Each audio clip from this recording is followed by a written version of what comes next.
Seja bem-vinda, seja bem-vindo. Está no ar o Tecnologicamente Falando, o seu podcast favorito de tecnologia oferecido pela Ingram Micro Brasil. Está começando nesse exato momento a segunda temporada do Tecnologicamente Falando, mas se você acompanhou a primeira, você pode estar estranhando algumas coisas. O cenário está diferente, mas principalmente se você está ouvindo essa voz, não é a mesma da primeira temporada, e nem mesmo essa imagem aqui, esse cara que está falando com você. Então, de início, eu acho que nada mais justo do que eu me apresentar. Eu sou o Gustavo Meza, sou jornalista, tenho 35 anos, tenho um filho de 7 e eu não sou nenhum especialista em tecnologia. Pelo contrário, hein? Pelo contrário, tem gente que... Eu tenho amigos que dizem que eu sou inimigo da tecnologia. Mas eu, apesar dessa certa ignorância, eu sei o quão importante é a tecnologia na vida de cada um. Não tem como evitá-la e eu acho que daqui em diante ela vai estar cada vez mais presente. Então, o que eu quero fazer? Eu quero te convidar, nessa segunda temporada, a aprender um pouquinho mais sobre tecnologia comigo. Não comigo, na verdade, com os nossos convidados. Mas eu, assim como você, vou estar aprendendo mais um pouquinho sobre isso. Bom, chega de falar, vinheta no ar, porque está no ar o Tecnologicamente Falando.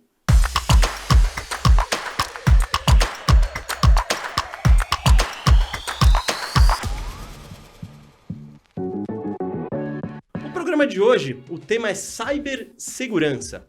E o nosso primeiro convidado para falar do tema é o Alexandre Nakano, que é diretor de segurança e redes da Ingram Micro Brasil. Fala, Nakano, tudo bem? Tudo bem, Meza. Prazer estar aqui enorme no Tecnologicamente Falando.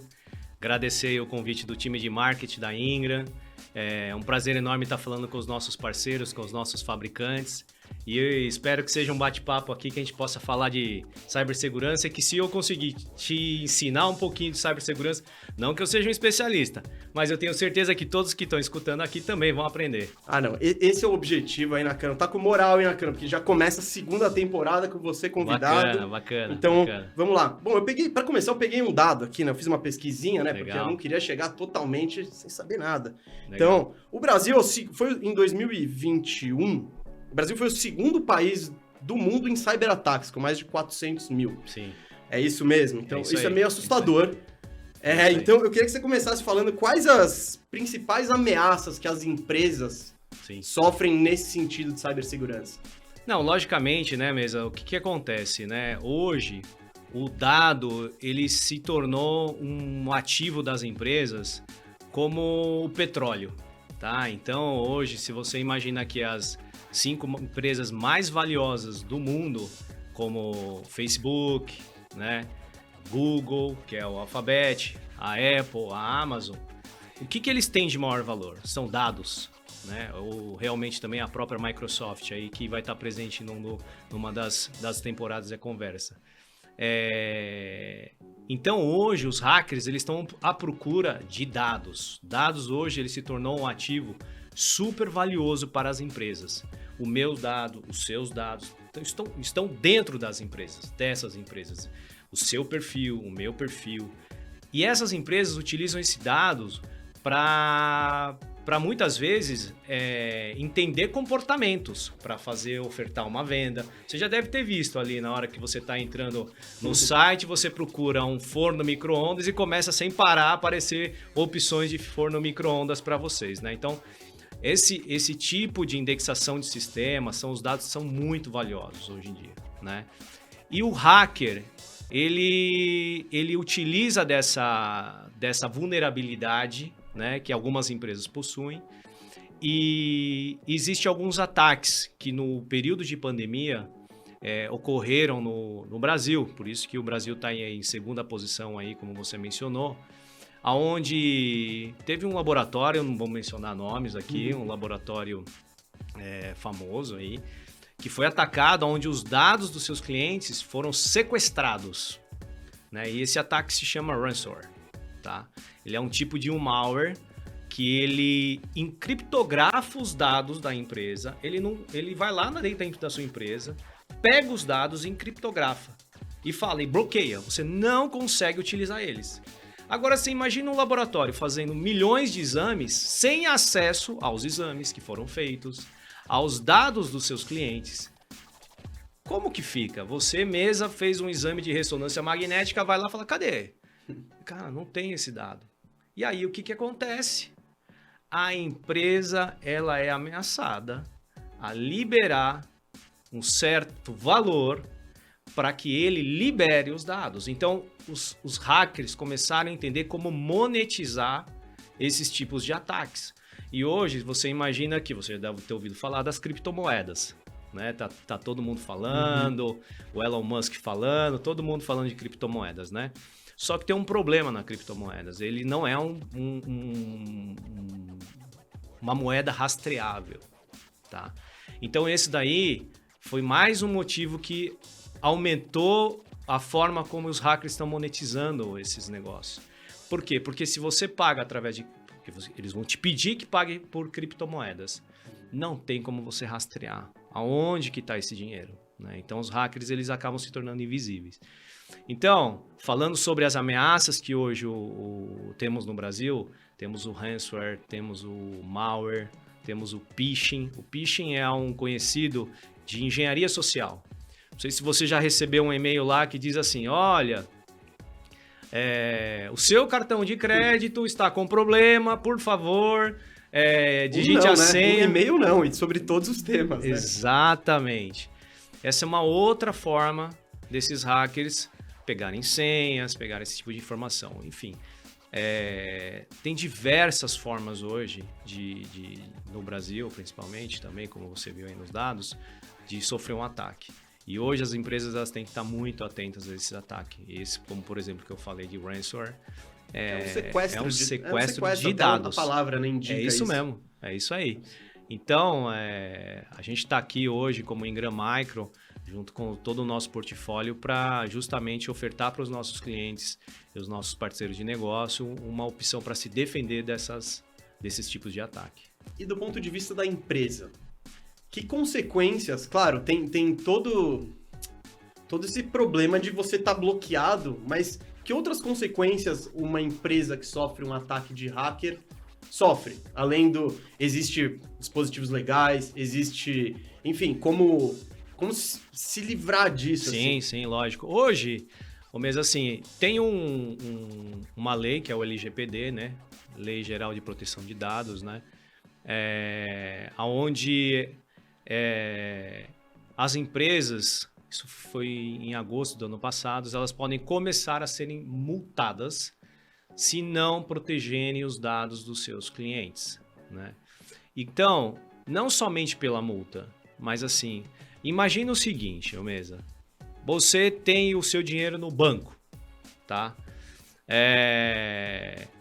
E eventualmente você quer fazer uma transação momentânea, sei lá, fazer um TED, e de repente o bando, pum, cai a operação.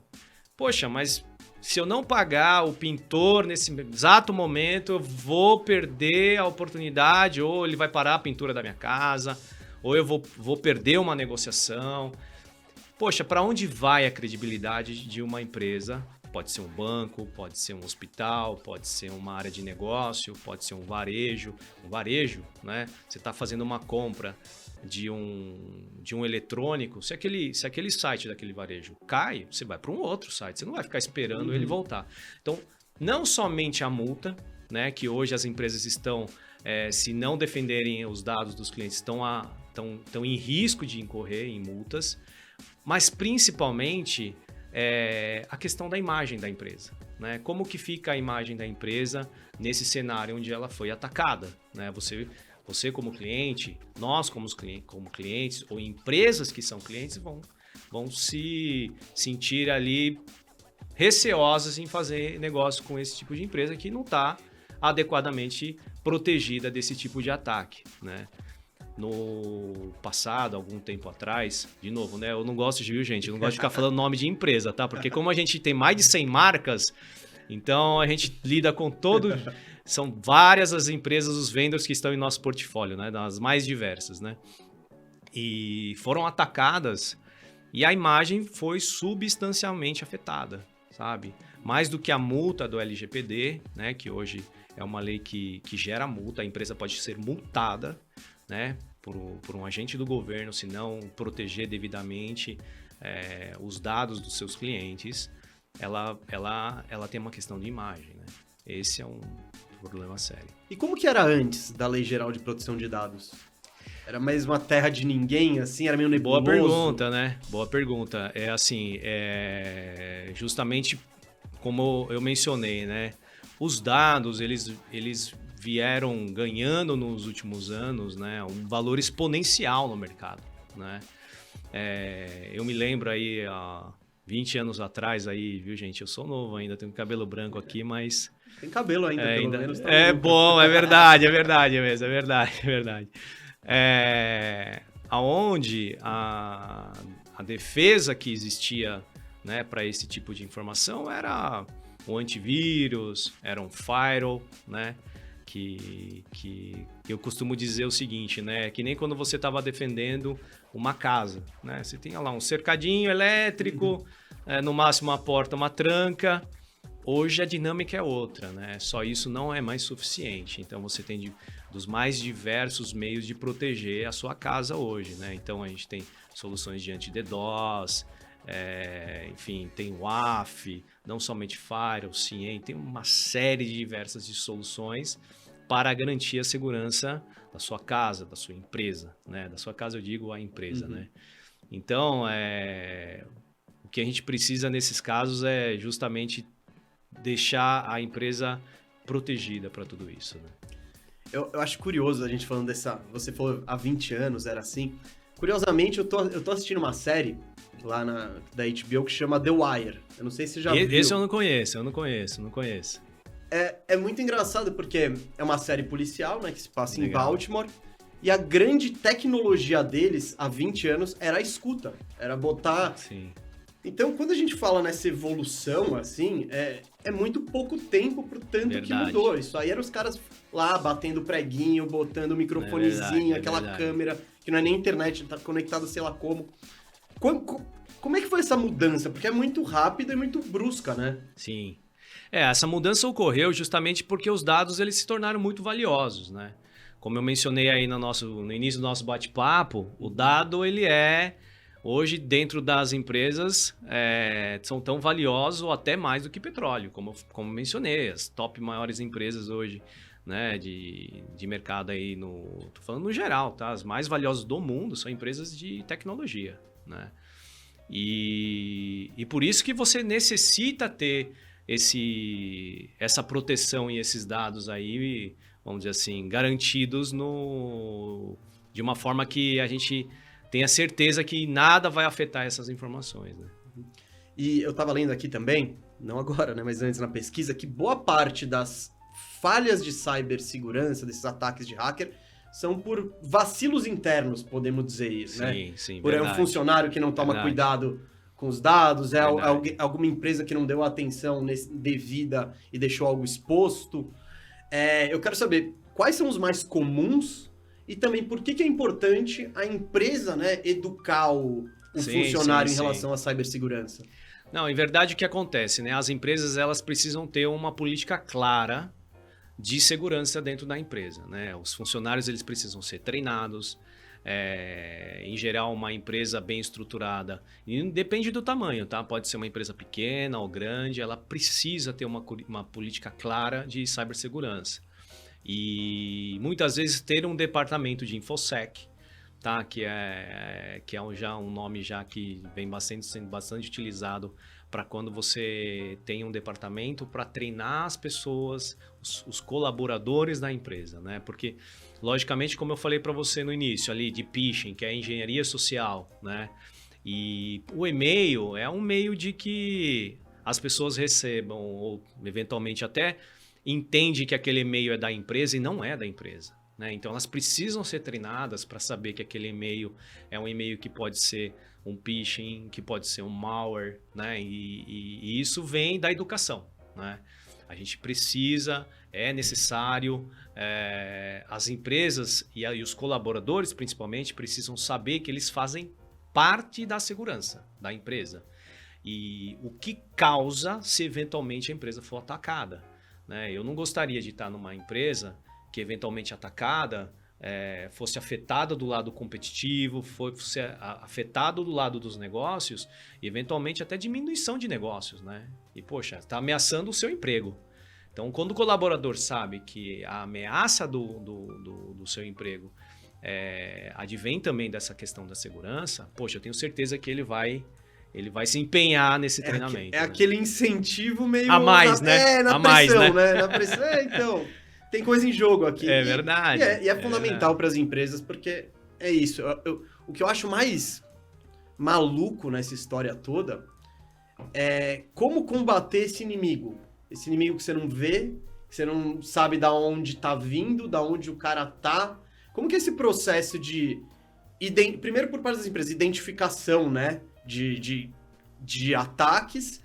E também como que é da parte até, sei lá, de pensamento, de filosofia, de você combater algo que você não vê, que você não sabe onde tá e que tá sempre tentando estar um passo à frente de você. O principal é investimento, né? O investimento cada vez mais os diretores responsáveis por cibersegurança dentro das empresas, né? Seja os CISOs, seja os CIOs, eles vêm ganhando destaque dentro do board, né, que a gente chama que são os altos executivos da empresa. Eles vêm ganhando cada vez mais importância. E por causa disso, a gente entende que você precisa ter essa fala junto com o board, né, esse contato junto com o board. Eles entenderem que é a importância disso daí, né. Convencido o board, o investimento vai ocorrer. E aí você precisa ter uma estratégia clara, né, não somente de equipamentos, educação, mas vocês precisam, hoje, as áreas de cibersegurança também precisam entender o negócio da empresa. Né? Quando você entende o negócio da empresa, seja uma financeira, seja um mercado, um varejo, seja uma indústria, ele entendendo, ele fala, poxa, esse dado é importante, esse dado eu não posso perder, esse dado é essencial, esse dado... Então ele consegue montar uma estratégia de cibersegurança. Né? Não é somente ir lá e sair colocando devices em volta da estrutura e da infraestrutura de TI que você está defendendo a empresa. É muito mais do que isso. Né? Você precisa ter uma estratégia clara, e aí é onde tem educação, uma cultura de cibersegurança e, logicamente, investimento. Né? Tudo passa por investimento. E Nakano, tem algum erro que é tipo, putz, beabá, assim, que da empresa caiu um relatório, caiu alguma coisa e fala, de novo fizeram isso. Tem o erro fatal que as empresas cometem? Olha, eu acho que o principal erro que as empresas cometem, na minha visão, tá? Claro. Eu acho que é justamente você acreditar que você fez os investimentos, seja de um antivírus, ou seja de um firewall, um anti-DDoS, um AF, e você acreditar que você está 100% defendido, tá? E que você acabou colocando todos os devices, os equipamentos necessários para proteger a infraestrutura, e você esquece um elo de vulnerabilidade sensível que são as pessoas. Né? Hoje em dia, devido à pandemia, o mercado ele mudou. As pessoas não estão mais trabalhando 100% no escritório. Né? E você ter essa diferença de trabalho, como lá, 2 anos atrás, 1 ano atrás, estava todo mundo dentro de casa. Né? Então pega os escritórios, todo mundo vai para dentro de casa. Estava todo mundo no escritório, vai para dentro de casa. Aí você tem que fechar a VPN para garantir o acesso. Quer dizer, você não tem mais as pessoas dentro do escritório, elas estão remotas. Como você controla isso? Né? Aí de repente a pandemia diminui e agora você tem um modelo híbrido, parte das pessoas remotas, parte das pessoas dentro da empresa. Como que você controla essa vulnerabilidade? Porque o cliente não usuário, que é o cliente da área de TI, ele quer eficiência, ele não quer, não, eu estou trabalhando da minha casa, é lento o acesso. Não, eu quero tão rápido como eu estivesse na minha empresa. Né? Então, existem, por exemplo, um modelo de dupla autenticação para você garantir que realmente a pessoa que está acessando, ele realmente tem autorização. Que você saiba que a pessoa... Então, existe hoje uma ferramenta de dupla autenticação. Você já deve ter visto, né? Tem no Zap, tem uma dupla autenticação dependente para ter certeza que é quem você está acessando, é você mesmo, né? Então, hoje, essa vulnerabilidade remota das pessoas que é onde a empresa precisa estar melhor preparada. São as pessoas, a cultura, a educação, é isso que vai fazer a diferença. E aí é onde a empresa às vezes erra, achando que os equipamentos vão resolver todo o problema. E não é verdade. Esquece o lado humano, né? Não é só máquina, não é só máquina. Não é só máquina. Ô, Nakano, a gente precisa encerrar aqui, já Beleza, acabou o mesa. tempo. Não, mas eu quero... Porque a gente falou muito... A recomendação final, porque a gente falou muito de empresa, né? Sim. Eu queria que, pra encerrar, que você desse uma recomendação pra aquela pessoa que tá ali do outro lado, que é meio que nem eu, assim, que tá, às vezes deixa o antivírus passar, sabe? Clica no site que, sabe? Você fala, será que é confiável esse vendedor aqui? Não sei. Enfim, que recomendação pessoal você tem para as pessoas? Recomendação, né? Façam um update das máquinas que vocês utilizam. Se você utiliza Microsoft, se você utiliza um Apple, o Android, esteja sempre com a última versão, porque isso garante que esses updates de versões de softwares que vocês utilizam, ele garante a proteção, porque essas empresas estão sempre trabalhando na questão de segurança. Então, quando você deixa de fazer o update de software, é uma coisa simples. É só ir lá e falar, atualizar, né? Questão de antivírus, com certeza. Não utilizem máquinas que não tenham o mínimo de um antivírus, né? Tem hoje uns antivírus muito sofisticados que estão relacionados também a uma proteção da internet. E, gente, principalmente, não vão ficar entrando em site que vocês não conheçam, né? Ou fazendo compras em locais que vocês... Duvidosos, né? Vamos utilizar sites conhecidos. Hoje, os bancos eles têm a utilização principalmente de cartão virtual, né? Você muitas vezes acaba colocando o cartão magnético lá, os números. Hoje os bancos eles geram cartão virtual para uma única compra. Isso é uma enorme forma de você se proteger. Logicamente, eu acho que não é um serviço que está para todo mundo, mas entendo que hoje, para você fazer uma compra na internet, eu pelo menos, quando eu compro na internet, num site que eu acho que é meio duvidoso, mas eu gostaria mesmo assim de comprar, eu vou com um cartão virtual. É uma compra e acabou. Entendeu? Então, eu diria que são essas pequenas dicas mesmo. Pô, pequenas não. Essas dicas aí, eu já vou seguir algumas delas com certeza, Nakano. Muito obrigado pela sua participação. Eu que agradeço mesmo. Bom, essa foi a primeira parte do nosso especial sobre cibersegurança. Agora aqui no Tecnologicamente Falando, a gente vai trazer mais um convidado para falar sobre o tema. Vamos lá.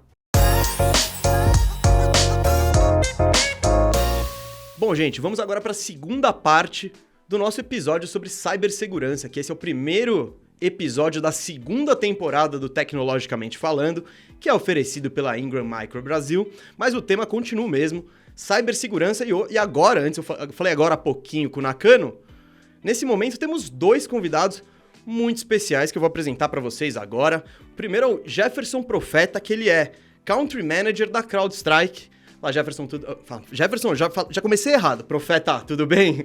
Tudo bem, pessoal? Obrigado, é um prazer estar aqui com vocês hoje. Obrigado pelo convite. O prazer é nosso de recebê-lo. E temos aqui ao lado do Profeta a Vanessa Pádua, que é diretora de Cybersecurity da Microsoft na América Latina e Caribe, é isso? É isso. Obrigada. Um prazer estar aqui. Olá a todos e todas. Prazer estar com vocês aqui. Vanessa hoje, já pegou a manha da Câmara da Verdade ali. Gostei. Já tá em casa. Bom, Vanessa, eu vou começar com você. Pergunta, né? Você seria educado, né? Para começar, teve um estudo da Roland Berger, né, que é uma consultoria, que diz que as empresas brasileiras... O Brasil é o 5º alvo de hackers em ataques a empresas. Por que as empresas brasileiras são tão atacadas, são tão visadas por esse tipo de criminosos? Essa é uma excelente pergunta e daria pra gente ficar falando aqui por horas, né, a respeito. O que a gente tem que observar aqui um pouquinho é o seguinte: se a gente olha o Brasil e a quantidade de pessoas mundialmente conectadas à internet e pega a quantidade da população mundial e vai fechando aqui, trazendo para o Brasil a gente tem no nosso país uma grande quantidade de pessoas conectadas. Por outro lado, a gente tem também uma questão relacionada à falta ainda de regulamentações no mundo contra os criminosos cibernéticos. E aí, se a gente observa também uma pequena evolução já nesse aspecto, no final do ano passado, o Brasil assinou a Convenção de Budapeste.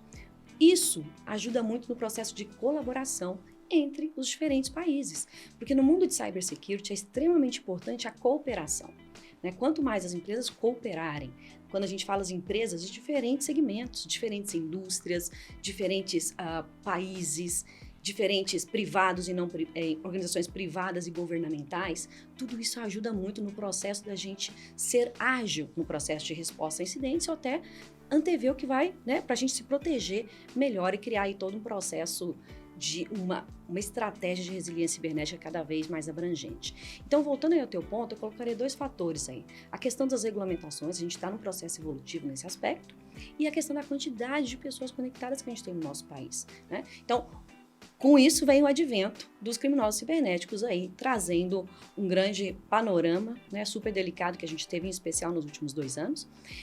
E aí, se a gente olha os últimos 2 anos com a questão da pandemia, a movimentação e a transformação muito rápida que as empresas tiveram que trabalhar para colocar os seus colaboradores e colaboradoras no processo de trabalho remoto. Foi um tema extremamente sensível, onde nós, profissionais de segurança, tivemos que repensar como é que a gente ia trabalhar a arquitetura de segurança, né? Porque para a gente que está aqui já há alguns anos nessa área, como a gente pensava em segurança, é muito diferente de como a gente tem que pensar hoje. Então, a área de cyber, ela é dinâmica, e nós, profissionais de segurança, temos que ser dinâmicos tal qual. Então, colocaria esses grandes 3 pontos, né? A questão da transformação das empresas para o trabalho remoto e a transformação digital que elas tiveram que acelerar nesse processo, a questão da quantidade de profissionais, de usuários conectados à internet, né? E isso faz com que também a questão das regulamentações, como o 3º ponto, torne a nossa seara ainda uma seara onde os atacantes conseguem entrar e aí trabalharem mais fortemente. Você falou dessa Convenção de Budapeste e de uma colaboração, né? Até global, para resolver esses problemas. Eu queria saber como que é essa colaboração. Ela existe mesmo? Porque, por um lado, é uma ameaça única, né? Mas, por um lado, são empresas independentes, cada uma visando o seu... como que funciona isso? Um divulga os segredos para o outro? Como que é? Eu acho que entre todas as instituições, a gente fala muito do significado de um CSIRT, que seria um concentrador para poder divulgar as informações dos ataques, né? Ele ainda, acho que pode melhorar muito, tem muito espaço para se melhorar. A gente não tem uma entidade, por exemplo, oficialmente que faz esse papel hoje no Brasil. Mundialmente, eu diria que o MITRE é uma entidade sem intenção de vender nada. Sem fins lucrativos. Né? Sem fins lucrativos, e não desenvolve produto, não desenvolve nada, mas tem por base desenvolver a metodologia de mapeamento de ataque. Acho que esse já foi um grande passo para a evolução do mercado de cibersegurança. O MITRE hoje categorizou as táticas, as técnicas e os procedimentos dos ataques. Então, isso faz com que todo o ecossistema funcione melhor, entendendo como são os passos com que as empresas são atacadas. Né? Porque, para os leigos, e muitas vezes, a gente de cibersegurança se viu como um leigo. Fala, mas como que ele conseguiu chegar lá? Né? Então, o MITRE começou a definir quais são as técnicas que são usadas, que tipo de técnica se utilizou em determinado ataque, e isso fez com que as empresas se preparassem para se proteger daquela técnica e também que os fabricantes fabricassem produtos que pudessem proteger aquelas técnicas, né?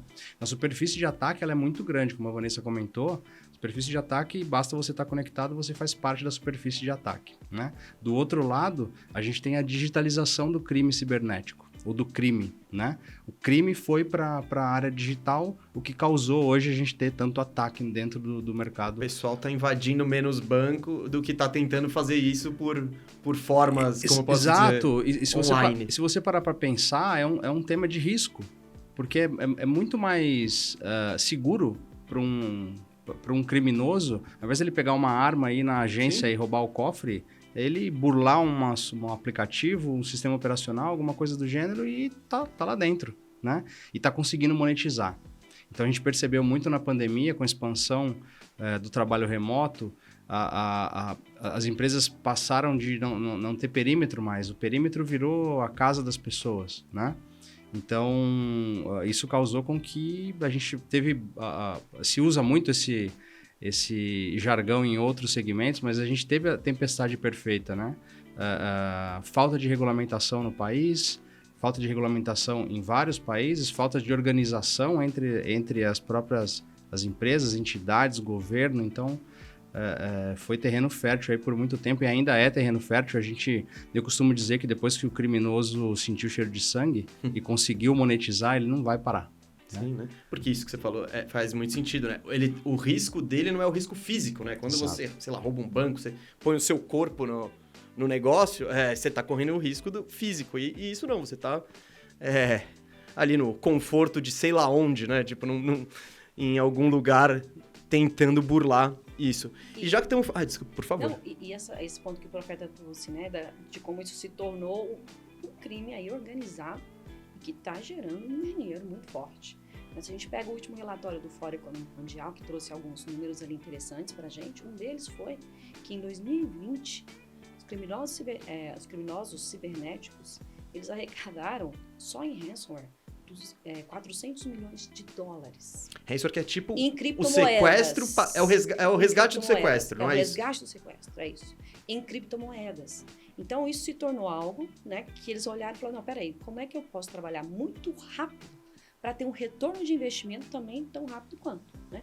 Então, hoje você não precisa ter um conhecimento tão amplo de tecnologia para soltar um malware por aí e tentar, né, alcançar distintos alvos. Essa pergunta, vou até fazer para os dois já. Eu falei, como é que combater esse inimigo que você não enxerga, que você não sabe onde tá e que você sabe que ele tá trabalhando para estar um passo à frente das proteções que vocês fazem? Como que é isso? Como que vocês preveem, sabe? Eu de fato tenho uma curiosidade muito grande. Eu diria que o trabalho da defesa é muito ingrato. Porque basta uma pequena falha e... É o goleiro que não pode tomar nenhum gol. Exatamente. A ideia é nunca tomar nenhum gol. E é muito difícil porque as empresas se deparam com problemas orçamentários a todo momento, né? E o criminoso que está migrando para o cybercrime, ele está indo na direção oposta, ele está investindo dinheiro para conseguir monetizar mais, né? Então, o papel da defesa ele é muito complexo. E existe o que você comentou, o criminoso que está monetizando está sempre descobrindo como que ele vai monetizar mais. O que ele pode fazer de próximo passo para ganhar mais dinheiro e para fazer o refém mais refém ainda, né? Então, é um trabalho muito ingrato. Na CrowdStrike a gente trabalha muito com um time de inteligência. Inteligência é um pilar do que a gente faz, então o nosso produto ele é baseado dessas pesquisas de inteligência, as pesquisas de mercado, feedback de cliente. O que a gente vê em campo importa muito para alterar o produto, para fazer com que o produto possa evoluir.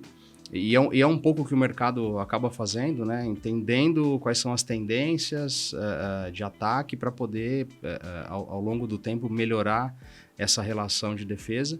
Mas eu diria que o papel mais importante, e é o que a gente faz no dia a dia, é o que a grande maioria das empresas de ciberseguranças fazem, é desenvolver a musculatura de responder a incidente, né? Então, você modela uma ameaça, entende qual é a superfície de ataque daquela empresa e você testa responder a incidente. É um trabalho de bombeiro. Né? Vocês são os hackers do bem nesse caso, é isso? É tipo, você tá testando para ver se vai passar pelo goleiro ali, é isso? É isso, a gente simula muito o ataque, porque assim a gente sabe qual é o papel de cada um quando a gente vai responder um incidente. Né? Então, que tipo de ferramenta eu tenho que usar, que tipo de técnica eu tenho que usar, que tipo de técnica de negociação eu tenho que usar para conversar. Então, essas coisas você só consegue desenvolver com o tempo, né? Então, talvez hoje nesse mundo totalmente digitalizado e que o cybercrime está vindo por todo lado, desenvolver essa musculatura de resposta a incidente talvez seja a coisa mais importante a se fazer, porque a gente sabe que uma hora o ataque vai chegar, né? E o impacto que esse ataque vai causar está diretamente relacionado com o tempo que você vai responder ao incidente. Entendi. E você, Vanessa? É aflitivo? É um processo aflitivo? Porque parece ser, sabe? Você não saber quem vem, quem que não vem, de onde vem.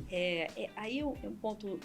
São pontos extremamente críticos aqui. Se a gente olha, por exemplo, a questão de visibilidade, né? Porque quando a gente fala de um ataque, quando ele se torna um incidente dentro de uma empresa, não necessariamente esse criminoso cibernético ele entrou hoje dentro da empresa. né? Segundo o último relatório da IBM, de Data Breach, leva em torno de 280 dias o momento em que você identifica um ataque e contém aquele ataque. Então, significa muitas vezes que os atores já estão dentro de casa.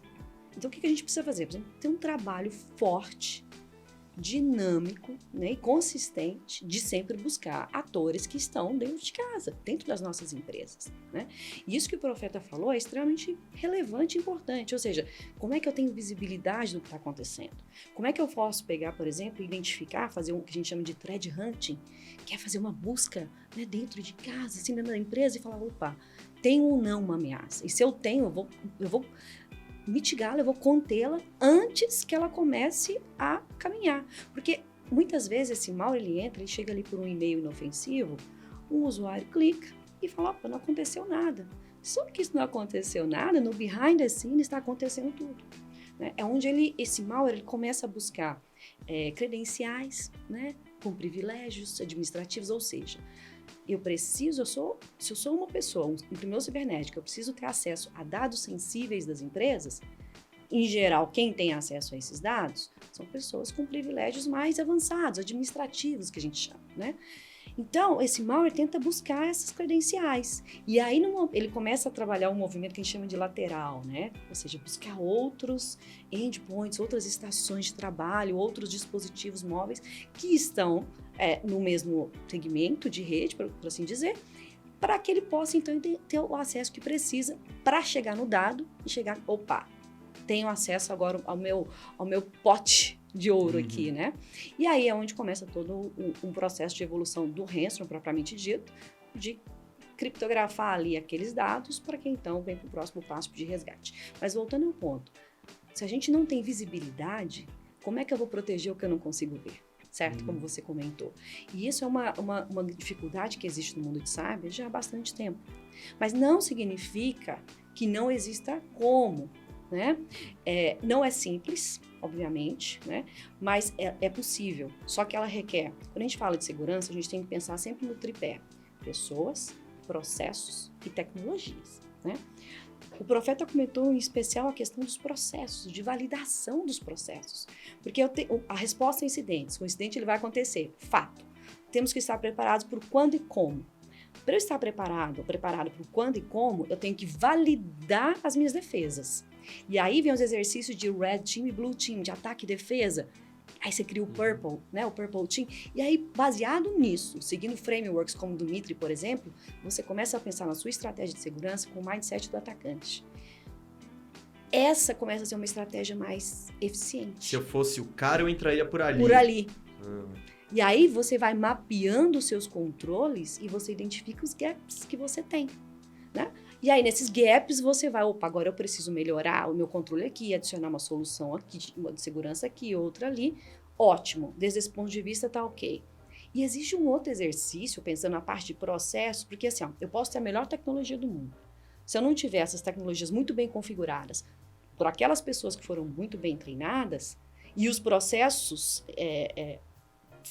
trabalhando para que a automatização ocorra, aí sim eu estou falando de um cenário legal. Mas se eu posso ter a melhor tecnologia, eu posso ter lá aquela Ferrari, né? Mas se eu não souber, né, dirigir, pilotar aquela Ferrari, complica a minha vida. Então, aí entra em cena também um outro exercício que é muito interessante, e na Microsoft a gente faz com a nossa equipe da Dark Team, que é nosso time de resposta a incidentes, que é o Tabletop Exercise. O que é o Tabletop Exercise?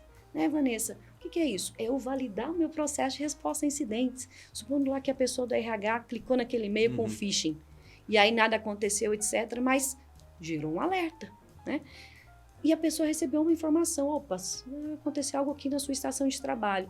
Para quem ela deve ligar, ou mandar uma mensagem, ou mandar um e-mail? Então, você valida todo esse processo quando o incidente ocorre, para saber, mais uma vez, as melhorias que têm que ser feitas em diferentes perspectivas, em diferentes óticas aqui. Bom, Vanessa, aproveitando esse gancho que você acabou de falar, onde que estão os gargalos das empresas em geral? É mais uma questão tecnológica? É mais uma questão humana, né? Do pessoal não estar instruído como deveria? Como que quais são os maiores problemas das empresas e de onde vêm as maiores falhas nessa questão de cibersegurança? Eu tenho certeza que a Vanessa vai concordar comigo, são algumas, né? Mas para a gente exemplificar aqui, hoje, infelizmente, a gente não consegue produzir tanto profissional como a gente precisa. As empresas estão reforçando as suas bases de segurança, seja pelo amor ou pela dor. Mas se você perceber, existe um gap hoje muito grande no mercado mundial de profissionais de segurança especializados. E quando a gente remete ao tema educação, acho que uma coisa importante a educação não é só de formar o profissional técnico. A educação deveria estar em todas as etapas da constituição de uma empresa, no nível executivo, para tomada de decisão, para fazer o investimento da forma correta, para criar produtos seguros. A gente percebe que é muito mais econômico você desenvolver um produto com segurança desde a sua concepção, do que você corrigir ele depois que ele já está funcional, né? Então existem essa questão de educação de segurança é o que realmente vai mudar o panorama que hoje a gente perde muito. A gente está perdendo muito hoje. Vídeo o que aconteceu na pandemia, né? Tantas empresas se dobraram frente a um ataque cibernético. E muitas vezes é um pouco por isso. Talvez ele até tenha o produto, talvez até tenha uma equipe, mas ainda as coisas não estão totalmente sincronizadas. Não tem uma cultura, né? Exatamente. Por isso que esses exercícios que a Vanessa estavam comentando, eles são muito importantes. Porque no exercício não é só você testar a sua infraestrutura técnica, é você testar se o executivo que deveria tomar uma decisão tomou a decisão correta, ou a decisão mais próxima que estava à mão de ser tomada, né? E testar a sua infraestrutura de parceiros, testar a sua infraestrutura dos funcionários, como eles reagiram, qual é o seu plano B se o A não der certo. Enfim, efetivamente testar as coisas, né? E para tudo isso funcionar bem, o tema educação, sem sombra de dúvida, é o mais importante, porque ele lá, desde o começo, desde a concepção da empresa, se a empresa começa a pensar em segurança como algo que vai alavancar os negócios, né? Eu costumo sempre dizer, se você vai num restaurante que usa tablet e o tablet falha, o cara tem o backup que é o papel. O garçom vai lá e tira o papel. Isso não é verdade para um aplicativo. Se o aplicativo estiver indisponível, não tem o papel para tirar o pedido. Né? Então, segurança tem que ser desde a concepção. Ele tem que criar infraestrutura resiliente, porque senão o negócio dele simplesmente não vai funcionar. E quanto mais a gente quanto mais a gente evolui, mais a gente quer tirar performance das coisas, vídeo o agronegócio agora. O agronegócio está totalmente digitalizado, né? Ou está a caminho de digitalizar mais, né? Cada vez mais. Perceba colheitadeiras, por exemplo, que são semi-autônomas, né? E aí essa colheitadeira está conectada com um computador, né? Então, aquela colheitadeira que antigamente era operada por uma pessoa que não tinha nada de digitalização, hoje é totalmente digitalizada, e isso faz com que ela esteja na mesma superfície de ataque de qualquer outra empresa, né? A gente sempre comenta muito sobre o mercado financeiro. O mercado financeiro simplesmente é o mais evoluído em cibersegurança mundialmente, ou especialmente aqui no Brasil a gente viu muito ataque a instituições financeiras, porque ele faz transação digital há muito tempo. Né? E agora a gente está vendo cada vez mais outras áreas também se digitalizar e necessitar de segurança cada vez mais. Então, esse pensamento seguro é o que pode fazer com que as empresas consigam responder a incidente de forma mais rápida, consigam prevenir vários incidentes, né? E desenvolver infraestruturas cada vez mais resilientes. E, Vanessa, na pandemia, né, a gente estava até conversando sobre isso, as empresas meio que foram forçadas a mudar o modelo de trabalho e a criar mais desafios de cibersegurança. Como que foi esse processo? Eu imagino na Microsoft vocês também devem ter ficado meio louco, com todo mundo indo para casa, assim, tipo, não, agora precisa proteger aqui, ali. Antes você protegia a sua rede, né? Num escritório e tal. Como que foi esse desafio de começar a proteger tudo? Todo lugar virou um local de trabalho, né? Toda casa virou um escritório. Como que foi isso? Não, excelente. Isso se conecta muito com a pergunta anterior, né? Sim, da cultura, né? Da cultura, porque o elo mais forte tem que ser quem? As pessoas. O elo mais forte das nossas empresas tem que ser as pessoas. E para você colocar a cultura nas pessoas de segurança, isso tem que fazer parte da vida dessas pessoas. Quando eu falo a vida, a pessoal, não só a profissional. Então, quando a gente fala de usar fator duplo de autenticação, por exemplo, né? Eu não estou falando de utilizar só no âmbito corporativo. nós somos do pessoal também. Nós armazenamos muitas informações hoje em ambiente que não estão, um ambiente que não está dentro da nossa casa, que não está protegido dentro da nossa casa, entre aspas, ali, né? Então, a gente tem que cuidar muito bem da nossa identidade. Usuário e senha, mas cadê o fator duplo de autenticação? Cadê ali o token? Então, esse é um ponto que eu queria trazer atenção, porque quando a gente fala em fortalecer esse elo mais forte, são as pessoas nas nossas empresas, e aqui a conscientização, o treinamento é extremamente relevante. Nós temos um gap de profissionais em cyber de mais de 600 mil profissionais, segundo a última pesquisa da ICE Square, na América Latina. 600 mil profissionais só aqui na América Latina. Então, a gente tem que fazer algo para mudar esse status quo, né? Como o Profeta nos trouxe. Então, assim, a gente tem que fazer isso. Então, e num olhar, inclusive, de diversidade aqui. Nós temos que olhar para os nossos times e olhar e falar assim, o quão diverso é o meu time? E a diversidade ela é extremamente importante, ela tem que ser intencional, inclusive nas nossas buscas de profissionais no mercado. Porque se a gente não for intencional, a gente não vai encontrar a diversidade. E o porquê que ela é importante no âmbito de cyber? Quando eu penso no processo, eu sofri ali um incidente, eu tenho um ransom ainda na minha empresa, um exemplo. Eu preciso montar uma sala de crise. Essa sala de crise ela tem que ser o mais multidisciplinar possível, com pessoas pensando diferente, com pessoas com olhares críticos, com analíticos, enfim, com diferentes perfis, para pensar diferente. E nesse momento, mais do que nunca, eu preciso da diversidade. E é onde eu quero ir conectando os pontos aqui, né? Eu faço parte de uma ONG que chama ONCE, Mulheres em Cybersecurity, Women in Cybersecurity para a América Latina. E a gente trabalha ativamente essa questão de trazer, né, a diversidade, essa pluralidade que é importante no âmbito de cyber. Né? E aí a gente já fez diversas atividades com vários vendors de tecnologia do mercado, e um deles que a gente fez o ano passado, que foi muito interessante, foi assim, ó, por que você merece? As profissionais, né, do Brasil inteiro que participaram disso, elas tinham que explicar o porquê elas mereciam fazer parte e ganhar aquele voucher de certificação daquela tecnologia de segurança que a gente, na época, disponibilizou, que foi de Azure Security. Bem, gente, foi cada história incrível. Incrível. Olha só, nós disponibilizamos 50 vouchers. Sabe quantas mulheres se inscreveram? Não. 180, só no Brasil. Uau. Então, a diversidade está aí, ela existe, a gente tem que ser intencional e buscar, porque isso vai fazer com que seja diferente. Porque quando a gente foi agora, vamos conectar isso com o mundo híbrido. O que a gente tem no mundo híbrido, esse mundo do trabalho remoto, né? Ou seja, trabalhando às vezes da residência, às vezes da empresa. Eu tenho uma questão que eu não tenho mais o que a gente chama de perímetro, e o Profeta falou isso no início da nossa conversa. Antigamente, na área de segurança, a gente falava assim, se eu estou dentro da empresa, eu estou dentro de um perímetro mais seguro. Se eu estou fora da empresa, eu estou num lugar que eu não tenho proteções, então eu tenho que me cuidar muito mais. Quando a gente fala dessa transformação para o trabalho remoto e agora o híbrido, a gente está falando que nós estamos num ambiente totalmente hostil. Todos estamos fora, não estamos mais dentro das nossas empresas, no famoso castelo, né? Aquela que antigamente se construía um castelo, punha lá o portal, etc., o portão. Não, agora não estamos mais assim. E aí na Microsoft, a gente teve que colocar lá os nossos 187 mil, mais de 187 mil profissionais, num curto espaço de tempo, no modelo de trabalho remoto, com uma nova arquitetura de segurança para suportar aquilo. Né? E aí, quando você fala dessa transformação, ela tem que olhar um novo perímetro, que é a identidade.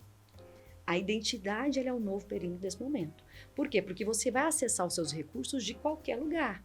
Então, eu tenho que garantir que aquela identidade ela vai estar fortalecida.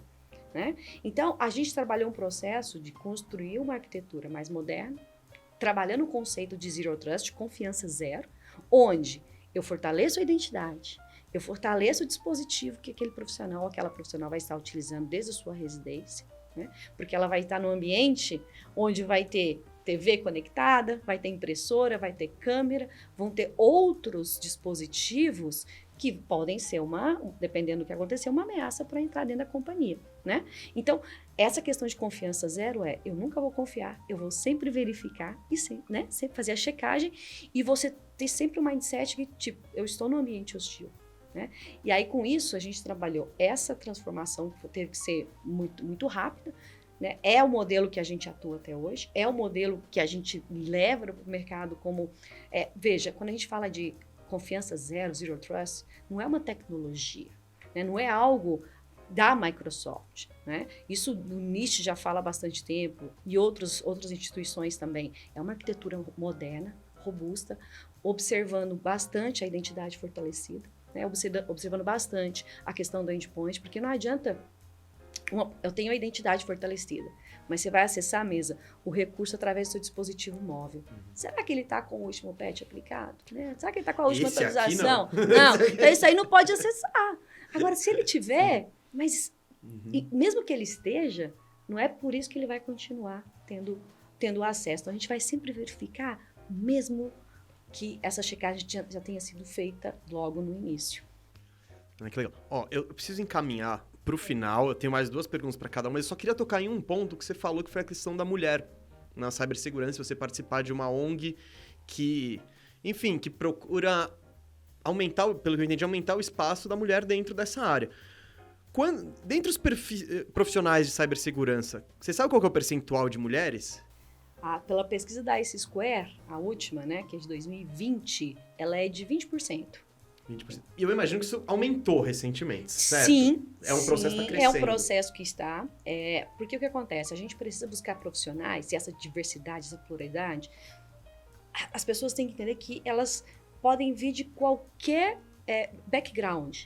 Não necessariamente precisa ter um background técnico. Mas se tiver, ok, tem uma trilha técnica na área de cyber. Mas cybersecurity tem tantas ramificações. Você tem o direito digital, você tem a parte de governança, você tem a parte de segurança em redes. O meu mundo, por exemplo, meu mundo é redes, o meu mestrado é em engenharia. Então, assim, o meu mundo é esse, o meu mundo é técnico, foi técnico por muitos anos, né? Mas não necessariamente precisa ser o de todas e de todos. Então, essa questão de entender, né? Gente, cybersecurity é para todos e todas. Né? Quem hoje está, poxa, me formei, e a gente tem casos assim, poxa, eu me formei numa área de humanas, mas, poxa, eu não estou conseguindo trabalho e tal. Vem para cyber. Cyber está precisando de profissionais. A gente, no processo de mentoria, ajuda a montar trilhas, sabe, de certificação e tudo, para mostrar que se era eu, na minha época, tivesse tido uma oportunidade de uma mentoria, falei assim, vai nesse caminho aqui, ó. Isso aqui é sucesso em termos de certificação e etc, né? Hoje isso é possível, né? Então, a gente está aqui para apoiar a comunidade como um todo, seja na perspectiva de Microsoft, seja na perspectiva de ONCE. A diversidade é um pilar extremamente importante para a gente. E, Profeta, dentro disso que a Vanessa falou, você corrobora aí, a cibersegurança é uma área... Bom, por tudo que a gente falou, tá meio claro que é uma área cada vez mais fundamental para as empresas e até para a vida das pessoas. Então, você corrobora isso dizendo que é um mercado promissor, assim. Tem gente que tá aquele cara tá meio perdido, aquela mulher tá meio perdida, não sabe o que fazer. Tem oportunidades? Como que tá o mercado de cibersegurança agora? Sem sombra de dúvidas, a segurança precisa de grandes ideias. É só assim que a gente vai conseguir combater o cybercrime de verdade. E quanto mais diversidade a gente tiver no mercado, mais ideias a gente vai ter, melhores ideias a gente vai ter, e assim a gente vai conseguir ganhar a guerra. Boa, gente, eu queria agradecer muito a presença de vocês. Vou me despedir primeiro de você, Profeta. Obrigado por estar aqui. E eu vou fazer a mesma pergunta que eu fiz pro Nakano na primeira parte. Eu já disse para vocês que eu não sou nenhum especialista em tecnologia, pelo contrário, né? Que recomendação você tem para dar para pessoas como eu, assim? Tipo, o que você não pode fazer de jeito nenhum, cara? Ou você precisa fazer isso? Qual que é a recomendação básica para quem tá nos vendo e ouvindo aí? Não pode baixar a guarda. A gente não pode baixar a guarda nunca. A gente tem que estar sempre atento, sempre alerta. Eu acho que isso vai fazer com que... né, e ser interessado em entender o que você está recebendo, não aceitar qualquer coisa, né, verificar, validar, ter sempre esse status de sempre duvidar, né? Quando está muito fácil, provavelmente não está certo, né? Eu acho que se a gente tiver essa mentalidade de sempre validar, verificar, para qualquer transação que a gente for fazer, para qualquer site, para qualquer promoção, para qualquer contato que você receber, se você levar essa metodologia para a tua vida, provavelmente você vai conseguir desviar de algumas balas aí, pelo menos as principais. Bom, Profeta, obrigado, Vanessa. Prazer. Agradeço demais aí aqui sua presença. E a mesma pergunta aí, qual que é a sua recomendação básica aí para esse pessoal que está, como eu, querendo aprender mais sobre tecnologia? Nossa, vamos. Depois das fantásticas que o Profeta já falou, vamos para mais algumas aqui. Primeiro, a gente falou muito fator duplo de autenticação. Gente, vamos ativar o fator duplo de autenticação, por favor, nas suas contas pessoais, inclusive. Onde tiver, vê lá a opção. Existe? O que é o fator duplo de autenticação? Aquele tokenzinho, aquele códigozinho adicional, além do seu usuário e senha. Não usem senhas fáceis, né? A senha sozinha, igual a gente fala em Minas, né? Eu sou mineira, vocês perceberam meu sotaque. Uma andorinha sozinha não faz verão. Então, usar só a senha, gente, hoje em dia é muito complexo. Então, primeira coisa, pense nisso, né? Segundo, atualize o sistema operacional, atualize as aplicações de vocês quando vierem com a solicitação, as recomendações de atualizações. Porque, infelizmente, os hackers utilizam diferentes maneiras para entrar no nosso ambiente. E uma delas pode ser uma aplicação que você baixou ali para você utilizar no dia a dia e depois você não atualizou mais, né? Então, essas brechas, e nem sempre, né, infelizmente, as empresas conseguem trabalhar com a segurança lá by design, como o Profeta trouxe, que é extremamente relevante. Então, se tem uma brecha ali, aquela atualização ela vai ser importante para aquela movimentação. Então, fator duplo de autenticação, né, e que é o que a gente chama de higiene básica. Trabalhar a atualização do seu sistema operacional, dos aplicativos, é extremamente importante. E essa questão de sempre estar atento que o Profeta trouxe, gente, sumamente. Os últimos ataques aí, alguns utilizaram-se de um artefato que era, não, eu vou mandar um pop-up para a pessoa no horário que ela vai estar acordando, aí a pessoa vai lá e clica, né? Não clica, gente, na dúvida não clica. Na dúvida pergunte, né? Na dúvida não clique, na dúvida pergunte. E aí isso vai te dar mais tranquilidade pro teu dia a dia, né? Claro que existem N outras recomendações que a gente pode trabalhar especificamente para dispositivos móveis, para quando você utilizar um laptop na sua residência, né? Então, por exemplo, quando a gente fala de jogos, né? Filhos e filhas, ou até mesmo a gente jogando, né? Tem que ter muito cuidado com os aplicativos que você vai instalar, com o tipo de informação que você vai transmitir. Os nossos filhos nem sempre eles têm essa informação, né? Essa noção.